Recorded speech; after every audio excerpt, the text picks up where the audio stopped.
அண்ணாமலையை எச்சரித்திருக்கிறாரா திரு அமித்ஷா அவர்கள்? தனி கட்சிக்கான வேலையை மும்முரமாக தொடங்கி இருக்கிறாரா அண்ணாமலை? பிஜேபியுடைய தேர்தல் வியூகம் தமிழ்நாட்டில் என்னவாக அமைய இருக்கு?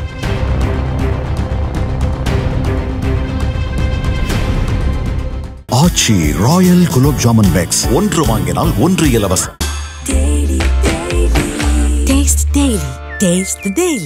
தமிழ்நாட்டு அளவுல அண்ணாமலை அவர்கள் ஒரு மிகப்பெரிய ஒரு ஆளுமையாக பிஜேபியில் பார்க்கப்படலாம். ஆனா இந்திய அளவுல அண்ணாமலை அப்படி இருக்காரா அப்படின்னா கிடையாது. அதுதான் உண்மை. எப்படி கடல்ல போட்ட பெருங்காயம் அப்படின்னு நம்ம சொல்றோமோ அந்த மாதிரி அண்ணாமலை அவர்கள் இந்தியா அளவுல பெரிய ஒரு நபராக ஆளாக பார்க்கப்படுவதில்லை. ஏற்கனவே பெரிய பெரிய தலைகள் பிஜேபியில இருந்து அவங்க அடுத்து விலகி அடுத்து வந்தவர்களுக்கு அந்த வாய்ப்பை கொடுத்திருக்காங்க. அதன் தொடர்ச்சியாகத்தான் நீங்க அத்வானி, வாஜ்பாய் மாதிரியான ஆட்களுக்கு பிறகு இன்னைக்கு ஜே.பி. நட்டா, அமித்ஷா, அதை தாண்டி திரு பிரதமர் மோடி அவர்கள், அப்படி நம்ம அதை புரிஞ்சுக்கணும். அப்ப இந்த நிலையில நேற்று நடந்த ஒரு முக்கியமான நிகழ்வு, திரு அமித்ஷா அவர்களுடைய இல்லத்துல பிஜேபியுடைய மாநில தலைவர்கள், தமிழ்நாட்டை சார்ந்த தலைவர்கள், முன்னாள் தலைவர்கள், திரு தமிழிசை அவர்கள், திரு எல் முருகன் அவர்கள், நம்ம இன்றைக்கு இருக்கக்கூடிய நயினார் அவர்கள், அதை தொடர்ந்து திரு சி.பி. ராதாகிருஷ்ணன் அவர்கள், கேசவ விநாயகன் உட்பட பலர் அதில் கலந்துக்கிட்டாங்க. அப்படி கலந்து கொண்டதில் எடுக்கப்பட்ட முக்கியமான முடிவாக பார்க்கப்படுறதுக்கு முன்னாடி முதல்ல அங்கே என்ன நடந்திருக்கு அப்படின்னா, திரு அமித்ஷா அவர்கள் எல்லோரையும் பேச சொல்லியிருக்காரு. தமிழ்நாட்டில் இன்றைக்கு பிஜேபியுடைய தேர்தல் அரசியல் கள நிலவரம் என்னவாக இருக்கிறது, மக்களிடம் அது எப்படி சென்று சேர்ந்திருக்கிறது, மக்கள் என்ன எண்ணத்தில் இருக்காங்க, திமுகவுக்கு எதிரான அலை இருப்பது ஒரு பக்கம், திமுகவுக்கு எதிராக இருக்கிற அலை என்பது பிஜேபிக்கு சாதகமான அலையாக இருக்கிறதா என்பது அடுத்த கேள்வி. திமுகவை எதிர்க்கக்கூடிய வாக்காளர்கள் அந்த வாக்கை கொண்டு வந்து பிஜேபிக்கு போடணும், பிஜேபியுடைய கூட்டணிக்கு போடணும் கட்டாயமா. அது நாம் தமிழருக்கோ அல்லது தாவேகா மாதிரியான கட்சிக்கோ போய்விடக்கூடாது. அப்ப பிஜேபி ஆதரவாளர்கள் பிஜேபிக்கு ஓட்டு போடுறது தான் சாதாரண மக்கள் திமுகவுக்கு எதிர்ப்பாக இருப்பார்களானால் அவங்க ஓட்டு இருக்கு இல்லையா, அந்த ஓட்டை கொண்டு வந்து பிஜேபிக்கு விழ வைப்பது தான் பிஜேபி ஆதரவாளர்களுடைய, பிஜேபி பொறுப்பாளர்களுடைய, பிஜேபி நிர்வாகிகளுடைய, பிஜேபி தலைவர்களுடைய முக்கியமான வேலை. நீங்க எந்த விதமான புதிய ஒரு வேலையை செய்ய வேண்டிய அவசியம் கிடையாது. திமுகவுக்கு எதிராக இருக்கக்கூடிய ஓட்டை தாவேகாவுக்கும் நாம் தமிழுக்கும் போகாம பிஜேபிக்கு கொண்டு வந்து விளைவிப்பதற்கான வேலை என்னவா இருக்கு அப்படின்றத பேச சொல்லி திரு அமித்ஷா அவர்கள் சொல்ல எல்லோரும் பேசியிருக்காங்க.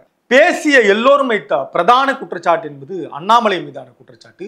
ஒரு மாநில கட்சிக்கு ஒரு தலைவர் மீதான ஒரு பற்றுதல் இருக்கும். அந்த தலைவருடைய சொல்லை கேட்டு பலரும் வந்து வேலை செய்ய ஆரம்பிப்பாங்க. தலைவர் மேல ஒரு பற்று இருக்கும், பிறகு கொள்கை மீது பற்று இருக்கும், கொள்கை மீது ஒரு பற்று இருக்கும், இந்த கொள்கைக்கு இவர் தான் சரியான தலைவர் அப்படின்ற இந்த பற்றெல்லாம் தமிழ்நாட்டு அரசியல்ல மிக இயல்பாக இருக்கிறது.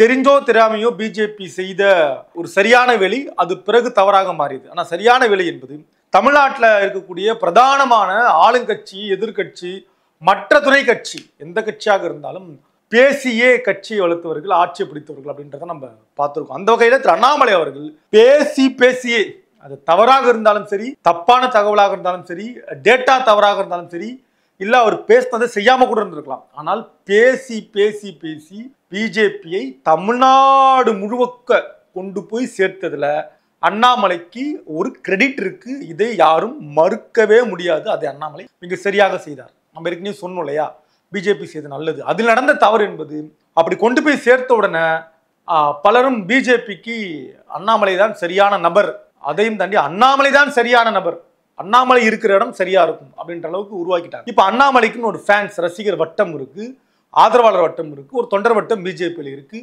அதுதான் இப்போ அமித்ஷா அவர்களுக்கு சிக்கலாக, கயிறாக மாறி இருக்கு. பேசினவங்க எல்லாம் என்ன சொல்றாங்க, அண்ணாமலை மேல ஒரு குற்றச்சாட்டு. ஒரு தேசிய கட்சியில யாருக்கும் துதிப்பாடக்கூடிய ஒரு கூட்டம் கிடையாது. ஆனா அண்ணாமலைக்கு ஆதரவான ஒரு கூட்டத்தை அண்ணாமலை இத்தனை ஆண்டு காலமாக உருவாக்கி விட்டார். அவர் கோடிக்கணக்கில் சொத்து சேர்த்திருக்காரு. அண்ணாமலை ஒரு தனி கட்சியே தொடங்கலாம். இன்றைக்கு கூட நம்ம பேசிட்டு இருக்க இந்த வேளையில கூட அண்ணாமலை ஒரு தனி கட்சியை வெகு விரைவில் அறிவிப்பதற்கான வாய்ப்பு இருக்கு அப்படின்னு அரசியல் வட்டாரங்கள்ல பேசப்பட்டிருக்கு. அந்த அளவுக்கு அண்ணாமலையும் காயப்பட்டிருக்காரு. ஏன்னா இந்த நிகழ்ச்சியில அண்ணாமலை கலந்துக்கிட்டா ஒருவேளை அண்ணாமலை மீதான குற்றச்சாட்டை அவங்க வைக்க மறந்துருப்பாங்க, விமர்சனம் இருந்திருக்காது. அண்ணாமலை கலந்து கொள்ளவில்லை என்பதால அண்ணாமலை மீதான குற்றச்சாட்டை வச்சாங்க. அப்ப 2 விஷயம் அதுல பார்க்கப்படுது, முக்கியமான 2 விஷயம். ஒன்று, அண்ணாமலை கலந்து கொள்ளவில்லை, மறுக்கப்பட்டாரா, இல்ல அண்ணாமலை மறுத்து விட்டாரா, அந்த கூட்டத்தில் அண்ணாமலை கலந்துக்கலையா அப்படின்றது இன்னைக்கும் அந்த கேள்வி அப்படியே இருக்கு. அவருக்கு வேற வேலை கூட இருக்கலாம், ஏன்னா தனியா கட்சி தொடங்குவதற்கான வேலை கூட இருக்கலாம். இதை தாண்டி அமித்ஷா அவர்கள் இதெல்லாம் கேட்டு முடிச்சுன்னு ரொம்ப கோபத்தோட பேசியதாக சொல்லப்படுவது கட்சிக்குள்ள ஒற்றுமை இல்லாம இருக்கு. சமீபத்தில் நடந்த பூத் கமிட்டி கூட்டம் கூட எனக்கு திருப்திகரமாக அமையல.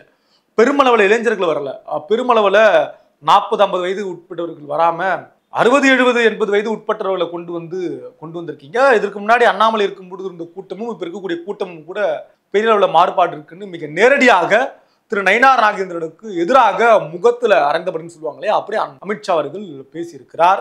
அதை தாண்டி ஒரு 60 தொகுதிகளை தீர்மானிக்கிறது. தமிழ்நாட்டில் 234 தொகுதி, சரிபாதியாக 117-118 பெறுகிற தொகுதி ஆட்சி அமைக்கும். நீங்க தனி மெஜாரிட்டியோட ஆட்சி, கூட்டணியோட நீங்க ஆட்சி அமைச்சாலும் 118-117 உறுதி ஆயிடுச்சு இல்லையா? அப்ப ஆட்சி அமைக்கணும். அப்படியே இதுல ஒரு 60 தொகுதி உறுதியாக பிஜேபி அதிமுகவுடைய இந்த கூட்டணி, இந்த என்டிஏ கூட்டணிக்குள்ள அதிமுக வந்திருக்கா, அதிமுகவோட என்டிஏ இருக்கா, அது ஒரு பக்கம் இருந்தாலும் கூட இந்த என்டிஏ கூட்டணியில் இருக்கக்கூடிய மற்ற கட்சிகளை விட பிஜேபி ஒரு 60 தொகுதிகளை நீங்க இலக்காக வைங்க. இந்த 60 தொகுதிகள் எந்தெந்த தொகுதிகளில் தமக்கு வெற்றி வாய்ப்பு இருக்கிறது, அந்த தொகுதிகளை எல்லாம் முழுமையாக பிஜேபியை சார்ந்த ஆதரவாளர்கள், நிர்வாகிகள், மற்ற RSS உட்பட மற்ற அமைப்பெல்லாம் இறங்கி கலைவேலை செய்ய வேண்டும். தாமரை யாத்திரை, ஒரு யாத்திரையை திரு நயினார் நாகேந்திரன் தொடங்க வேண்டும் என்று அமித்ஷா திட்டவட்டமாக பேசியிருக்கிறார். அண்ணாமலைக்கு எதிரான குற்றச்சாட்டை தான் பார்த்து கொள்வதாக முடிவெடுத்திருக்கிறார். ஏற்கனவே நிர்மலா சீதாராமனுக்கும் அண்ணாமலைக்குமான ஒரு போர் ஒரு இணையத்தில் நடந்துட்டு இருக்கு இல்லையா? இதையெல்லாமும் பிஜேபி மேலிடம் கவனிக்கிறது. எனவே எந்த நேரத்தில் வேண்டுமானாலும் அண்ணாமலை பிஜேபியை விட்டு வெளியேறலாம், அல்லது அண்ணாமலையை பிஜேபி விரட்டி அடிக்கலாம். எதுவாக இருந்தாலும் 2026 தேர்தலில் பிஜேபியுடைய வேலை திட்டம் ஒரு பலமான வேலை திட்டமாக இருக்க போகிறது என்பதில் மாற்று கருத்தே இருப்பதற்கான வாய்ப்பு கிடையாது. ஆச்சி ராயல் குலோப் ஜாமுன் பேக்ஸ், 1 வாங்கினால் 1 இலவசம். Taste the Daily.